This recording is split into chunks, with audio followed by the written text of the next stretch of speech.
মাগুরা জেলার একজন নারী, সে ইতিমধ্যেই ডিভোর্স হয়ে গিয়েছিল। ডিভোর্স হওয়ার পরে সে এক ব্যক্তির সাথে ফেসবুক হোয়াটসঅ্যাপে পরিচয় হয়। সেই ব্যক্তি রবিন আলী। কিছুদিন সম্পর্ক হওয়ার পরে কিছু ছবি আদান প্রদান করে। ছবি আদান প্রদান করার এক পর্যায়ে সে ওই নারীকে ব্ল্যাকমেইল করে কুপ্রস্তাব দেয়। কুপ্রস্তাব দেওয়ার কারণে এই নারী বিক্ষুব্ধ হয়ে মামলা দায়ের করে।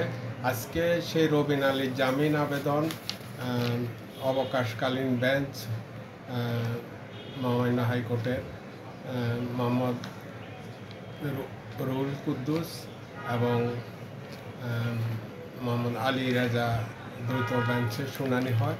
শুনানি অন্তে এই রবিন আলীকে মহামান্য হাইকোর্ট জামিন দেন নাই এবং উনি মন্তব্য করেন এই ধরনের পরকীয়ার প্রস্তাব যারা করে বা পরকীয়ার সাথে যারা জড়িত হওয়ার চেষ্টা করে বা করে তারা